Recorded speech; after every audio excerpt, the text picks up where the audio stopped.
vai. Ok, meu amigo Sensei, como estamos? Começamos já estranho, que eu apertei o botão errado e tal, mas agora vai, né?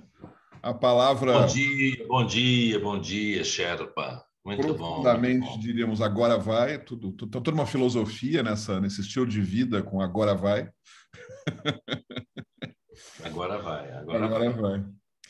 E a gente está começando, como a gente sempre faz, a gente tem uma conversinha prévia, que é para colocar o papo em dia, né? Enfim, a gente começou a engatar uma conversa que eu falei: para aí, Sensei, vamos fazer isso desde dentro, né?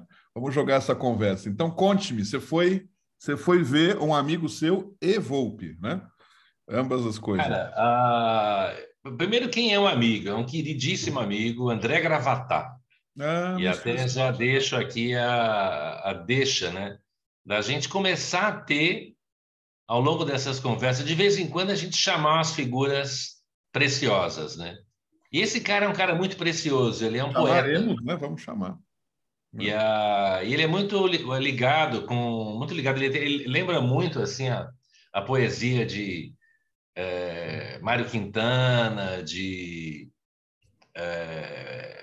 Manuel de Barros, né? Uma coisa assim sensorial demais, simples, né? Do dia a dia, né? Das esquisitices do dia a dia, das pequenas coisas do dia a dia, das miudezas, né? Aí a gente se encontrou, ele produziu um livro recentemente. Eu tive na casa da mulher do falecido Dimenstein, da Ana Penido. Ele fez lá uma reunião, chamou umas 12 pessoas para fazer a leitura desse livro, né? A gente não se via há um tempão, e essa coisa, tá, saudade de encontros, né? Então ele juntou, então tinha um vinho, tinha umas comidinhas, foi numa varanda, né? Foi uma delícia. E a gente combinou de se encontrar para quê? Vamos aí inventar uma coisa, vamos ver uma exposição. Eu falei do Zerbini, que é um antigo colega meu de colégio, que hoje é um grande artista brasileiro contemporâneo. Ele está com uma exposição no MASP. Eu falei, vamos lá no MASP, vamos ver. Aí marcamos, 4:30 da tarde, no MASP, e aí o ingresso dá direito a você ver o acervo do MASP, ver outras exposições. Aí tinha o Abdias Nascimento e tinha o Volpe. Tem uma mostra do Volpe.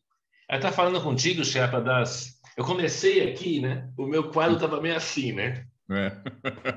E aí, antes de começar, eu falei, não, deixa eu deixar certo esse negócio aqui, né? Deixa eu Bateu deixar um certo. toque, né? Pintou um toque aí. Um E, obsessivo a, compulsivo de arrumação, né? e aí eu lembrei, eu estava falando contigo Tem, lógico, as bandeirinhas, né? Que é de uma fase final lá do Volpe. E a curiosidade de ver algumas telas dessas bandeirinhas, justamente assim, com as bandeirinhas, né? Torto. E dá um pequeno desconforto, né?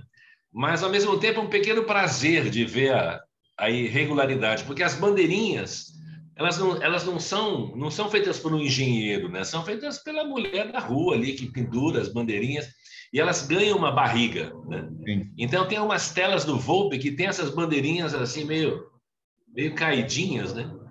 E é uma graça, porque é mais natural assim do que assim, né? Sim. Assim é lá o toque, né, do certo, do harmônico, né? Isso aqui é harmônico. Sim. Não, talvez mais harmônico seja Hum. o instável, né? A A natureza instabilidade. não é harmônica, né? Ela é harmônica no conjunto da desarmonia dela, né? Pois é, a harmonia da natureza ela é irregular, ela é inconstante, ela é torta, ela é múltipla, né? E também tem aquelas bandeirinhas que vêm uma do lado da outra, assim, tchan, tchan, tchan. Aí uma tá assim, né? Uma tá meio torta, né? Enfim, a gente pira, né? De ficar vendo o que a imagem causa, né? E é legal falar dessa irregularidade, dessa imperfeição, né? Hum. Ou dessa simplicidade, né? Legal. Mas tá aqui arrumadinho, acho que é para não criar, não dar Você nenhum está um, desconforto assim. você tá um pouco lateral em relação ao quadro, mas é assim que fica bom. A harmonia está Assim que nisso. fica bom. Ó, interessante. É Exatamente. diferente Se disso você aqui, ficar né? exatamente William Ó, Bonner no meio, assim, de um JN atrás, é não vale a pena. assim, né? Assim tem que No- dar esse contraste. Eu gosto desse contraste. Mas aí você E estava ela- contando disso e eu falei, cara, já contei aquela história lá no nosso espaço, né, do Sharpio Sensei, do Volpe. Aí você falou, não, não lembro. E eu confesso que eu ainda não sei se eu falei ou não aqui. Eu falei recentemente em algum desses, não sei se foi na Globo, se foi lá com a. Né? Não sei se foi com o Luciano Huck ou com algum dos caras trocando uma ideia, assim. Se foi no Roda Viva, acho que foi na última Roda Viva, não lembro, mas eu lembro que já comentei recentemente, talvez eu esteja me repetindo, mas também acho que não. Se você está assistindo e talvez não, mas que era uma história.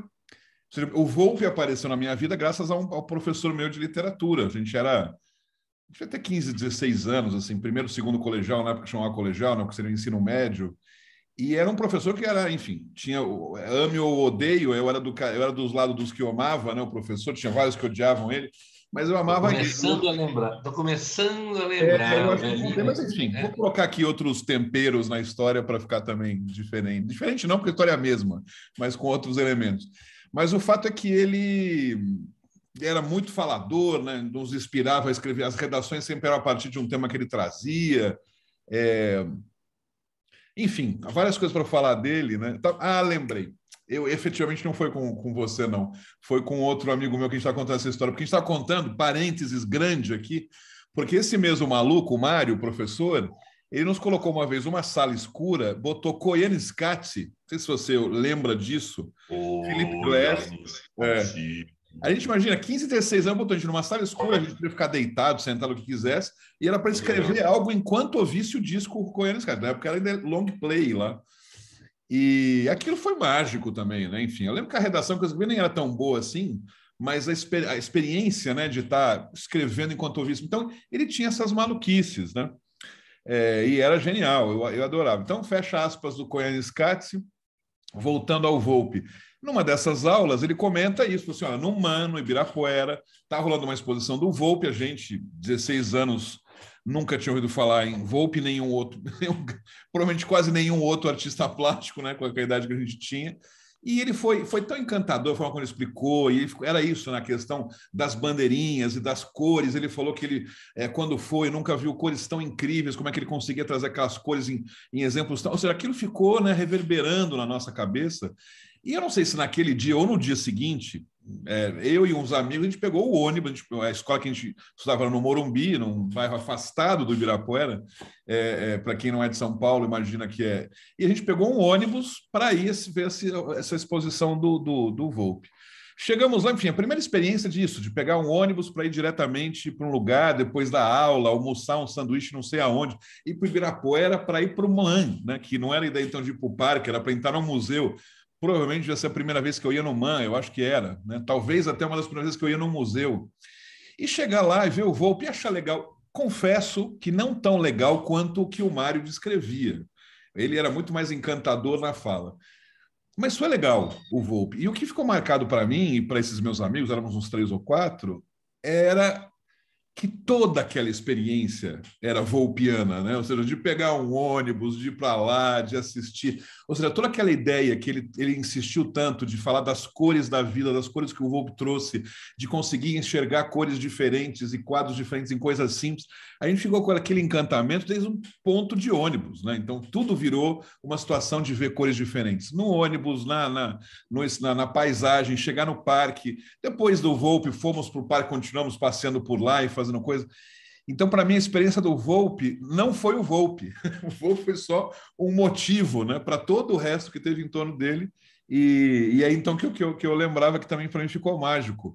Eu estava, inclusive, lembrando quando você falava, eu tive um Volpe, um quadro do Volpe, mas ficou com a minha primeira ex-mulher. Então, estou relembrando essa história, preciso cobrar dela, porque é uma atividade de presente, mas ficou com o quadro, né? E era um desses meio tortos, assim, né? Laranja e vermelho, super bonito. Mas, enfim, Volpe para mim tem essa, é o que me vem na cabeça. A lembrança que me vem é dessa primeira experiência de focar, de passar a olhar cores, focar nas cores, né? Eu acho que isso ficou muito marcado pelo que ele disse, o professor. Realmente, na exposição, isso também era, mas eu lembro que aquele dia a gente não tinha tomado nenhuma droga nem bebido, mas a gente via cores muito loucas. Assim. Tudo tinha um contexto de cores muito maravilhoso mesmo, graças a essa experiência aí.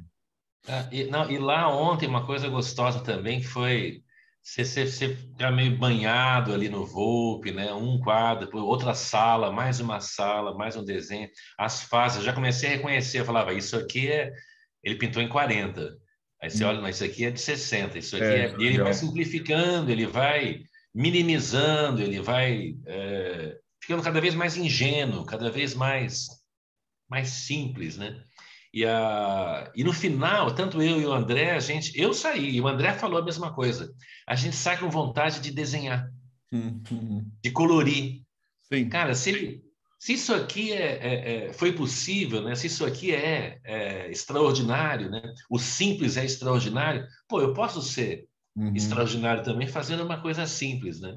Deu Sim. muita vontade, né? De criar, de ir para a tela, uma coisa que eu não fiz ainda. Isso aqui é uma tela. Uhum. Eu faço rabiscos no papel, com grafite, com pastel, com aquarela, mas sempre numa escala, né? E no papel. Eu vou caminhar, acho que na próxima década, talvez mais 2 décadas, eu vou para as telas. Como a minha avó, cara, minha avó começou a pintar aos 60.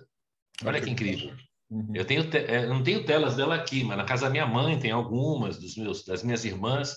Telas que ela começou a pintar depois que ela educou todos os filhos, depois que ela Uhum. tinha tempo. Ela começou a fazer telas. Uhum. E é Maravilha. demais. Tela é uma experiência. Eu tenho poucas telas que eu fiz assim na história, mas é um salto assim, você sair para o Canva, né? É. Pá, pegar a Eu tela aí. tô, eu tô numa fase assim, eu não me atrevo a desenhar e pintar e nada. Eu acho que em algum momento sim na vida, mas eu não me atrevo. Eu estou muito curtindo a outra arte, que é a arte de escrever mesmo. Eu gosto muito e estou retomando muitos da escrita, né? Estou até me liberando de outras coisas para ter tempo para escrever mais. Mas uma coisa que eu estava percebendo nesse processo todo da arte, seja você como executor ou você como, né, como visualizador disso, né, como receptor dessa arte, é muito curioso como, eu não sei se acontece contigo, mas eu tenho percebido cada vez mais um prazer maior da simplicidade disso.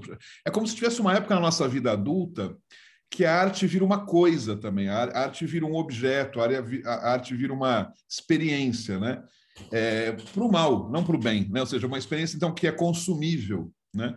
E eu estou começando agora justamente a exercitar de novo aquilo que a gente faz quando é criança, né? De consumir a arte pela própria arte, desenhar, rabiscar, fazer coisas, ou mesmo, né, ver as coisas com um olhar de criança. E eu estou, acho que, um pouco retomando isso, assim, ainda muito intelectualmente dizendo, né? Mas eu estou brincando um pouco com essas ideias. E em relação especialmente às artes plásticas, uma das brincadeiras que eu faço, inclusive escrevi isso num dos meus livros, o livro que eu escrevi aqui na Espanha, do Poder da Pausa, um exercício que eu faço já há muitos anos, que é a primeira vez que eu publiquei falando sobre isso, que ou seja, qualquer museu que eu vou, ou mesmo exposição, mas em geral é museu mesmo, né? Pinacoteca, MASP, MAN, aqui também na Espanha, vários outros, agora a gente estava em Paris também, cada um dos museus. Eu, sempre que possível, tenho um quadro que me chama mais atenção, geralmente é quadro, às vezes é uma escultura, mas é raro, mas geralmente é um quadro que me chamou mais atenção, assim. E eu deixo fluir para ver, não fico pensando nisso, qual vai ser o quadro que. Mas eu estou quase chegando, já indo embora, e falo assim, nossa, o quadro que me lembra, assim, que me chama a atenção dessa visita é X, é tal quadro. Sempre que eu posso, eu volto para ver esse quadro. Às vezes eu tenho que dar uma andada gigante, né? No Louvre, por exemplo, eu não voltei. Muita coisa para andar. Mas no Pompidou, sim, estava pertinho, enfim, dá para fazer. E por quê? Porque eu volto para ficar com o registro de memória mesmo, de ficar olhando para ele outra vez. E esse exercício besta que eu criei, inventei, assim, é uma brincadeira para você associar justamente a experiência daquele museu com um quadro especificamente. Então, vincular na memória, né? Encaixar na memória essas duas experiências, né? Tem um quadro, por exemplo, que no Pinacoteca, em São Paulo, que chama Saudade. Eu não lembro nem o nome do autor, mas é um quadro lindo, é uma mulher assim na janela, né? Que ela está vendo uma carta, que, enfim, por N razões, eu acho ele muito bonito. Me lembra minha mãe, apesar de não parecer com ela fisicamente, Mas é lindo o quadro. E eu já. Então, quando eu penso em Pinacoteca, eu penso nesse quadro. Quando eu penso nesse quadro, eu penso na Pinacoteca, né? Fica um vínculo Um assim. quadro, né? Dois É, quadros. é. E essas brincadeiras, vamos chamar assim, eu estou inventando outras como experiências de vivenciar arte, né? A experiência do visitante, né? A experiência do espectador dessa arte, né? É, porque eu me dá um pouco assim, e eu estou curtindo isso mais do que nunca, ou seja, mais recentemente e mais do que nunca, porque eu acho que eu tinha em mim como é que eu chamaria, sei lá. Eu estou desconstruindo o espectador de arte típico adulto, consumidor de museu, que se vai numa cidade X, tem que visitar o museu porque sim, tem que acessar tudo, tem que, sabe? E é uma desconstrução, porque é como se fosse tivesse pegado na gente esse modelo, tivesse grudado na gente essa situação. Eu estou tentando desconstruir esse formato assim. E em paralelo vem arte em qualquer lugar também que não seja museu, né? Um pouco essa história das coisas Claro. do Volpe, né? Ou seja, o que tem de arte que está esparramado por aí. Não sei como é que é para você esse processo, porque você é um artista, né? Antes de mais nada, né, Sensei? Você é um artista. Poxa, cara, olha que interessante, né? Que você falou isso de registrar, né? De fazer a coisa grudar em você, ficar com ela, né? E do jeito que você achar melhor, né? Ficar parado, às vezes, na frente de um quadro. E é legal ver esse diálogo, né? O quadro que te chama, né? Sim, Você é ativo numa exposição, mas os quadros também são ativos, né? Eles também estão te vendo de algum jeito. Eles sim. também estão te querendo, eles dão uma piscadela para você, enfim. Me lembrou algumas coisas. Eu lembro de ter, por exemplo, na Holanda, eu estive no Museu Van Gogh Uhum. e não podia entrar de câmera. Então tinha que deixar a câmera lá na chapelaria, enfim, você tinha que entrar limpo. Uhum. Mas podia entrar com um bloquinho e Sei. podia entrar com um lápis, né? Uhum. E aí eu lembro da experiência com três quadros, eles nem são quadros, alguns quadros famosos, né, que são clássicos, mas alguns traços deles, assim, num desenho, sei lá, numa fase assim meio intermediária lá do Van Gogh, sei lá, se é que posso dizer isso, né? É tudo especial no Van Gogh, Uhum. de parar na frente do quadro com um bloquinho, porra, e ficar guardando aqueles desenhos, né? Repetindo, imitando Uhum. né? O traço no bloquinho. Aí virou um evento, né? Que as pessoas viam o quadro e viam a mim desenhando o Você quadro, desenha. né? Num bloquinho. Fiz isso, acho que uns 5, 6 desenhos dele. Os girassóis, né? Acho que é o campo de trigo, não lembro o nome, né? Que é mais Aquele amarelão, né? amarelo forte, né? E aí eu lembro de ter ido para o hostel lá que eu estava, depois eu dei um acabamento com cores, assim. Cara, imagina o quanto isso está guardado em mim, né? E ter Total. ficado ali na frente, respirando aquelas imagens, desenhando. E eu não estou comprometido com fidelidade, fazer um outro. Não é isso, é guardar em mim aquilo, né? Sim, sim. E todas as vezes que eu levo o bloquinho, esse registro de separar no lugar e guardar, não na câmera, né? Que hoje é para todo mundo, vai lá fotografa, né? Uhum. Mas você passar por você respirar aquela coisa lá e fazer o desenho, aquilo lá gruda de um É, jeito, né? E é. a conversa com o André, inspirada também por ti, Sherpa, Uhum. eu estou aqui na pira de caminhar, né?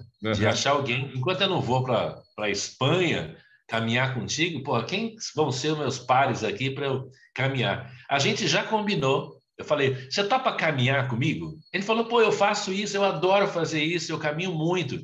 Falei, Uhum. vamos dar uma derivar? Aí Uhum. a gente pode.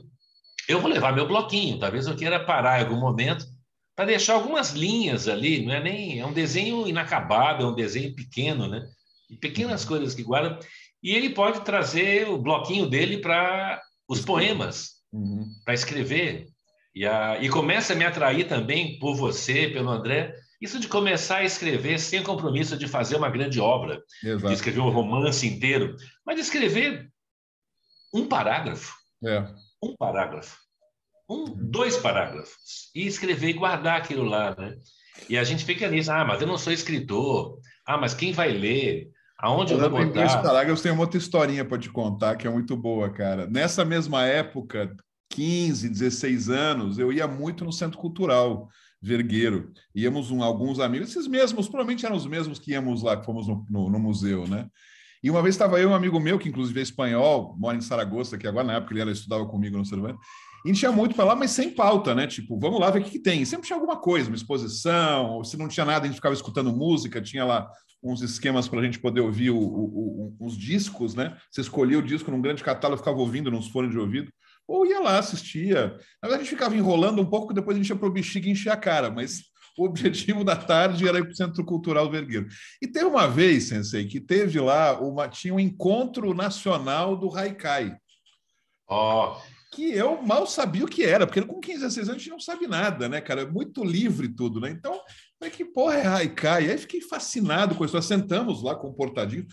Tinha umas 50 pessoas, né, assistindo na apresentação. Falou um cara, falou o outro. E tem duas histórias muito boas nessa tarde para contar para vocês, né, que está assistindo, que são geniais. A primeira história é essa, que rolou. Então, entendemos o que era, falava, eu lembro até hoje mais ou menos, né, falando, porque é isso, é aquilo, faz dessa forma, geralmente são três linhas, né, ou seja, aí os mais ortodoxos têm um 575 ou 757, não lembro agora o que geralmente temas que envolvem natureza e o conflito da natureza com o homem, enfim, coisas do tipo, falou questões muito genéricas. E falou, gente, vamos fazer um concurso rápido aqui de Haikai entre as pessoas presentes e vamos escrever um tema livre e tal, não sei o que, quem escrever vai ganhar um livro do autor XYZ que está aqui. Pô. Quem ganhou a porra desse prêmio de Haikai? Eu ganhei. Eu que tinha acabado de descobrir o que era Haikai há meia hora. cara, você já era um poeta Haikai, não sabia? Eu lembro até hoje da frase. Não sei se vou lembrar exatamente, mas era o verde... o verde forrou o muro. O cinza deu lugar à fluidez da trepadeira. Esse foi o Haikai que ganhou o prêmio. Oh, que lindo. E o Haikai, essa coisa da natureza, é muito lindo, né? O Haikai sempre remete aos sentidos, né? É o barulho da pipoca, o pingo da gota da chuva no chão molhado, né? O cheiro do bolo. Porra, leva você para a corda, né? Não é filosófico o Haikai, né? Exatamente. Aí era mais das cores, né? Ou seja, então era um muro cinza, civilização e tal, e o verde que era para uma trepadeira. Mas eu achei, e foi engraçado, porque quando o cara deu o nome de King Arthur, você tinha que dar um nome, não é para você dar um nome real, né? Para você fazer um nome X, não lembro que nome que eu dei. Quando o cara disse o nome que eu dei, eu e o Carlos, a gente deu uma gargalhada, assim, tipo, você não acredita, né? Que a gente ganhou. Aí, claro, foi receber um prêmio todo super sério e tal. Bom, essa é a história 1. Nessa mesma tarde, não sei se você vai lembrar, tinha um cara chamado Akira S. Era turma de, enfim, anos 80, São Paulo, música assim, daquelas dos malditos, um pouco aquela turma toda de... Como é que chama aqueles caras? Já nem lembro, mas enfim. Jades Macalé era do Rio, mas o equivalente a um Jades Macalé paulista, tinha uns nomes assim. Esse cara chamava Akira S. Estava lá para apresentar também uma música, ele fazia Haikai Music, esse era o tema dele. E ele fala, mas a gente liga aqui muito com sintetizador, música, né, instrumental e tal, mas hoje, especialmente em homenagem ao fato de ser um encontro de haikais, eu convidei aqui um amigo que vai declamar um haikai enquanto eu toco a música. Então, hoje, especialmente, eu aperto o botão e ele declama. Né? Ele até brincou assim, eu só vou ter que apertar, porque a música está pré-programada e tal. Aí, enfim, coloca o esquema, o cara fica lá no microfone para tocar, aí fez uma cara de espanto, no cara que ia declamar, olha para o Akira S fica sem graça, volta no microfone. Desculpe, eu só tinha que apertar o botão, mas eu apertei o botão errado. Aí todo mundo morre de rir, ele aperta um outro botão, tem lá o barulhinho do sintetizador e o cara fala. E a gente, enfim, morreu de rir também. Mas essas questões, né, que eu ia trazer quando você falou do Haikai, de experiência, o Centro Cultural, para mim, e aí, voltando, foi um lugar que, de forma não pensada, nos aproximou da arte, dessa arte descompromissada, de uma arte que a gente ia lá para ver o que rolava. Depois ia encher a cara no Bexiga, como eu disse. Mas tinha uma curiosidade, tinha um elemento da arte como né, uma coisa da música, das artes plásticas, né, da escrita, e que depois você entra na fase adulta e aí isso vira um compromisso social. Ou você não vai, eu tenho muitos amigos que não vão ao museu, ou só vão em museu quando vão para Paris ou para Nova York, né? Mas não vão em museu, especialmente não vão em exposições, e se vão, vão num certo compromisso social. E eu estou tentando voltar a esse descompromisso, essa coisa mais adolescente que a gente especialmente fazia, né? E eu tô adorando, cara. Eu tô achando genial, assim. Eu estava agora, um pouco antes de falar contigo, marcando com um amigo um encontro justamente num desses museus aqui de Barcelona que ela não conhece ainda, que eu já fui 15 vezes. Falei, vamos de novo, né? Porque, enfim, sempre tem um outro olhar, uma outra forma, né? Como é que é isso para Ó, você, assim? Porque você, o que eu te falo, ó, você é um artista, você tem muito essa coisa de transformar o que você vê em arte, né? Mas assim como mero espectador, como é que é essa visão, assim, para você?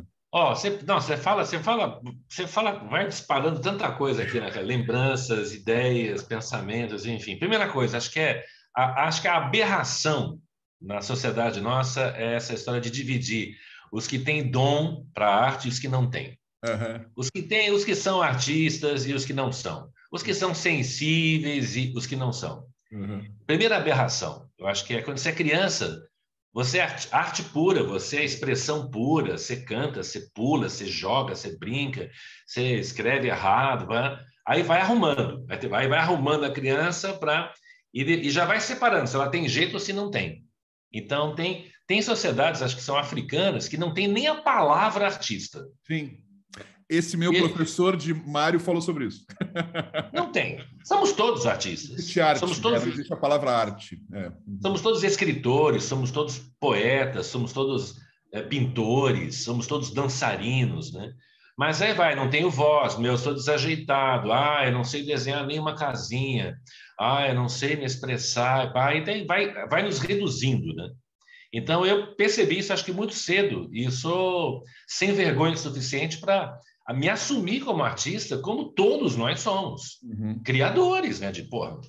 Bom, isso é uma coisa. Outra é um tripé que estão em épocas difíceis no mundo. O Brasil aqui está passando um perrengue, o mundo está assim, todo esparramado, todo zoado, né? Uhum.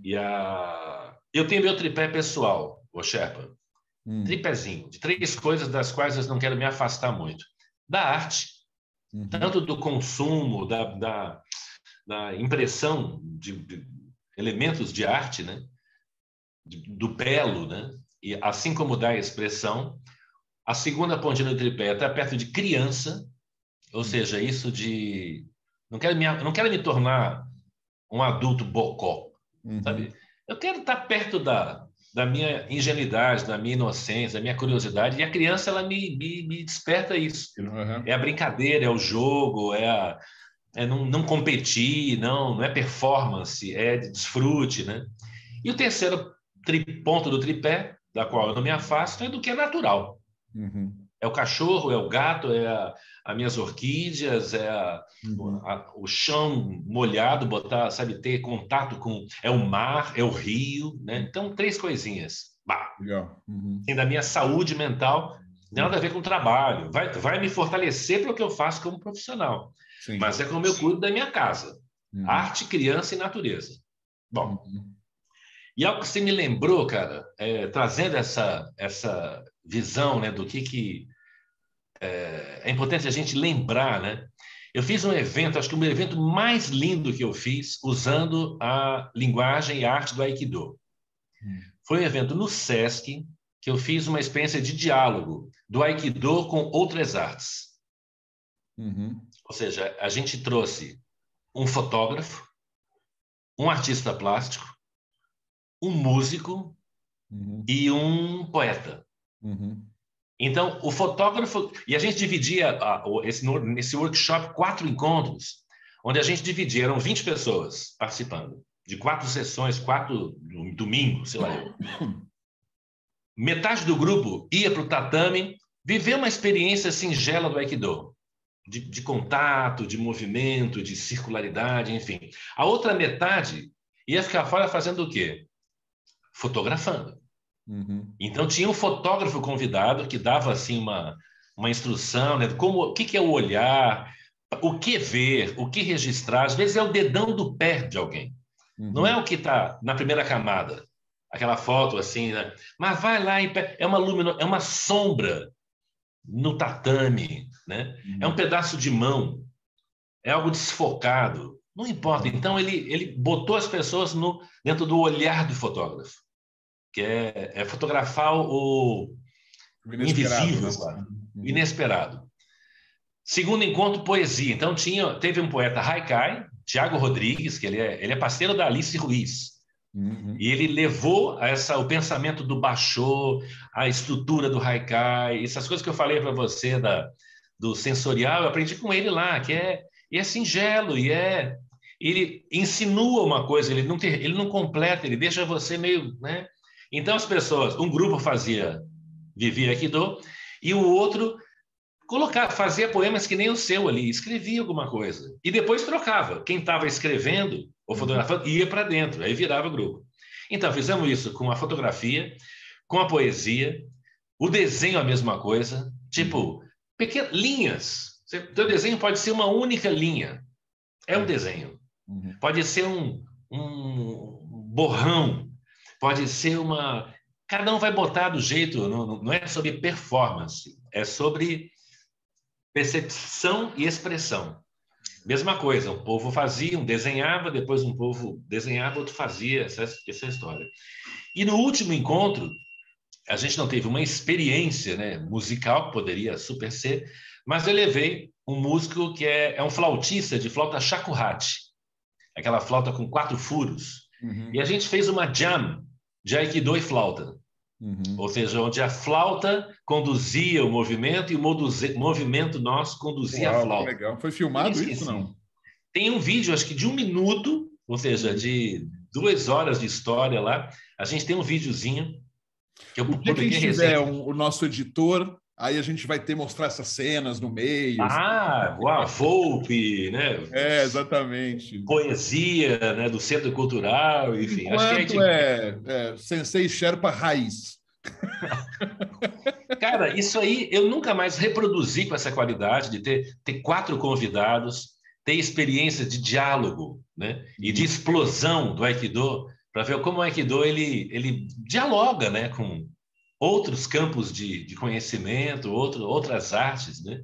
E tudo isso no sentido de acordar a natureza poética, criativa, né, de cada um. Imagina no final, a gente terminou essa história com uma série de poemas, uma série de fotos, uma série de desenhos, foi assim que a gente produziu.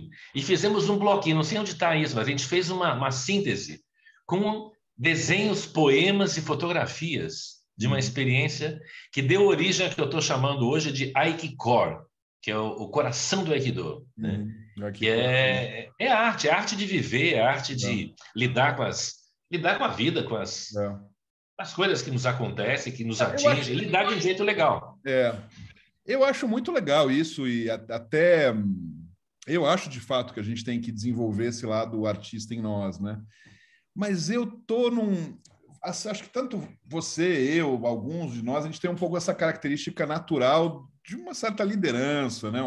Um carisma, uma capacidade realmente de articulação, de se destacar. Isso falo sem falsa modéstia, é natural que isso ocorra em nós. A minha vida profissional sempre teve muito pautada por essas situações, não necessariamente artista, mas muitas vezes palco, né? O palco, a referência, o cara que está na sala de aula e é o professor que ensina, o cara que sobe no palco e faz uma palestra. Minha vida é muito isso, né? Escrever livro, né?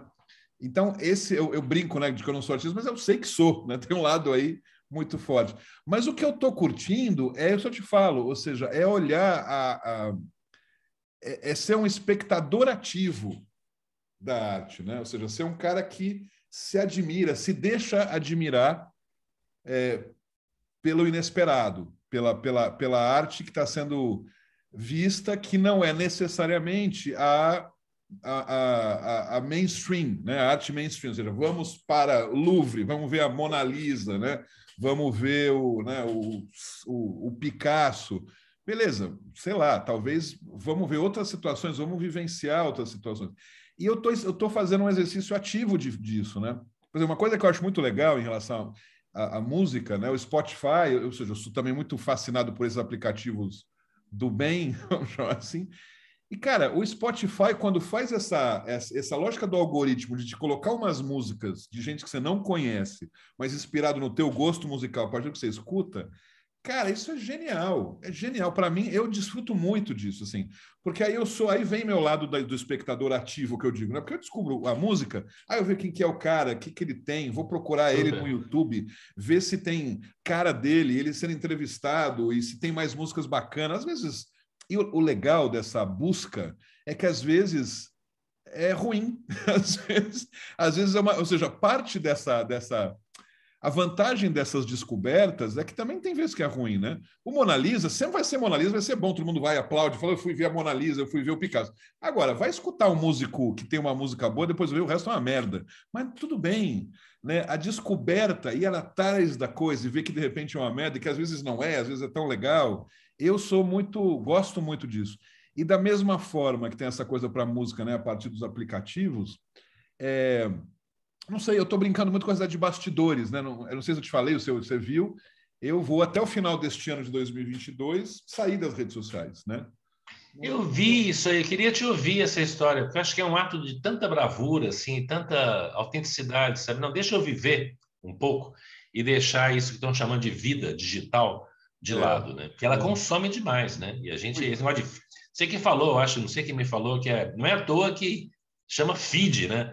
Pô, tá no meu feed, é comida, estão nos É, alimentando com um tipo de é. informação, de imagem, para a gente ficar comendo coisas que não.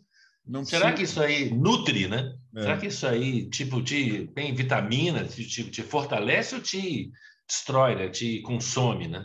Eu não estou fazendo isso num momento de mais alta toxicidade, como já aconteceu outras vezes. Eu lembro que eu fui muito viciado em Facebook há uns anos atrás, aí também fiz uns cortes, uns mini sabáticos disso, mais para desintoxicação do que outra coisa, porque depois eu voltava, ia equilibrando, aí Uhum. ficava ruim e tal.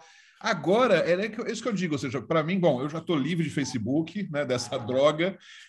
A droga Instagram eu estava um pouco viciadinho, estava bastante viciado em YouTube, de ficar vendo os vídeos que aparecem a partir dos algoritmos também, das coisas que eu fico assistindo e tal. Mas dessa vez a decisão ela foi menos sobre a ideia de desintoxicar e um pouco para vivenciar essa experiência de bastidor. Ou seja, a minha vida profissional ela também está muito pautada por se mostrar sempre, né? Então, a foto legal, que tem uma frase inteligente, que dá a entender que em breve eu vou vender alguma coisa, que tem um curso que eu não sei o que lá. E eu falo, cara, quer saber? Porque eu estou fazendo bastidores não só de rede, eu estou fazendo bastidores, inclusive, de vendas de coisas que objetivamente tem que mais gente comprar, ou